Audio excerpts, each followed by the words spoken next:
It's personal between me and you, and I'm going to do you some serious harm, you big stiff idiot. The Untouchable True School Sports Empire proudly presents something the boxing game's been missing. Hey, what's going on? It's your boy BT, and I came here to talk some boxing with the thousands of True School Sports subscribers.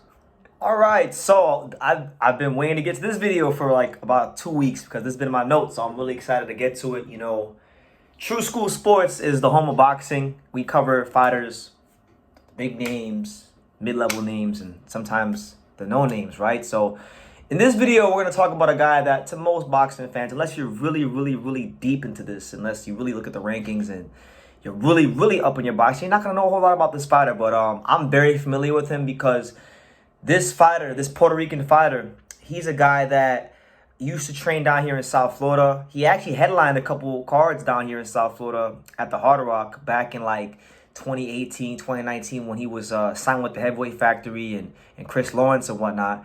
But, you know, he had a setback. And we're talking about Derrieck Cuevas. Derrieck Cuevas, you know, Puerto Rican fighter, knockout artist, the current number 10 ranked WBA Welterweight Contender, 27, 1-1 with 19 knockouts, heavy-handed puncher, a big amateur background, well over 100 amateur fights, all that good stuff, right? He's a very interesting fighter to me because, you know, we'll start from 2020. We'll actually start from... we'll start from 2020. So in 2020, in December of 2020, I was at this card. He fought down in downtown Miami at the Intercontinental, very nice hotel, right by the where the Heat play. He fought there. He fought an Argentinian named Damian Bonelli, a guy that, you know, had lost, you know, 8 fights in his career up to that point. And I believe, I could be wrong, but I believe Derrieck Cuevas was being trained by John David Jackson at that time. And that was, I think, that might have been their only fight together. He wound up losing a split decision to the Argentinian, and then pretty much, you know, I believe he severed ties with Henry Revolta. I could be wrong, but he severed ties with the Heavyweight Factory, and then he hasn't really fought in South Florida since, right? So since that fight, he's had 4 fights, you know, 2 in Panama, 3 in Panama, 1 in the USA.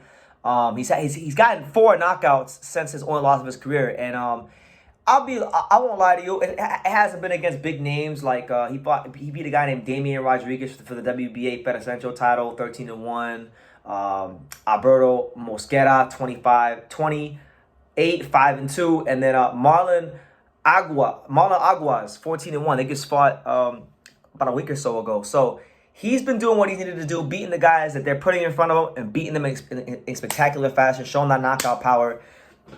And some fighters, they do mature later on. Like, I remember when me and Pops, there's a video on this channel. Me and Pops did a post-fight review after one of his fights, and Pops was very critical of Derrieck Cuevas because he wanted to see more from him. He's a fighter that every time I ever seen him fight down here in South Florida in person, he was very underwhelming. But the guy that I've been seeing these last 3-4 fights that I've been watching seems like more of the guy that they were talking about when he first signed to the pros, and I would read the press releases about him. So as far as him right now, let's talk about Derrieck Cuevas in the welterweight division, because right now, as I stated earlier, he's number 10 in the WBA welterweight rankings.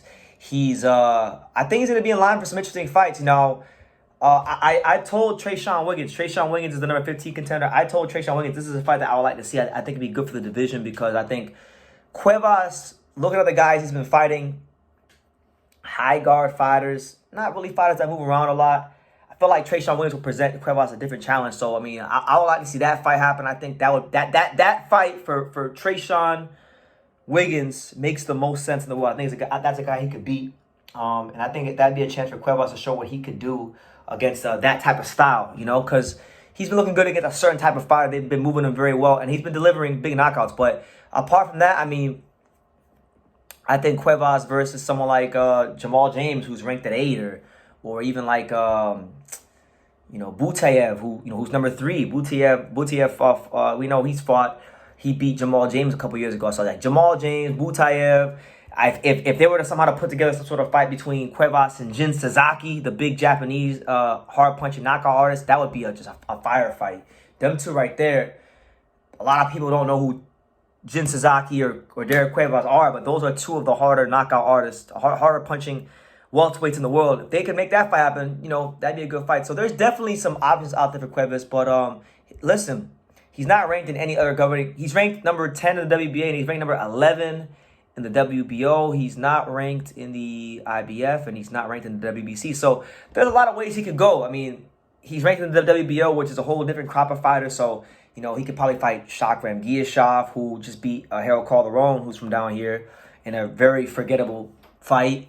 Josh Taylor, I know he's looking for an opponent. I think Cuevas versus Taylor would be a good fight. So there's good fights out there for Derrieck Cuevas.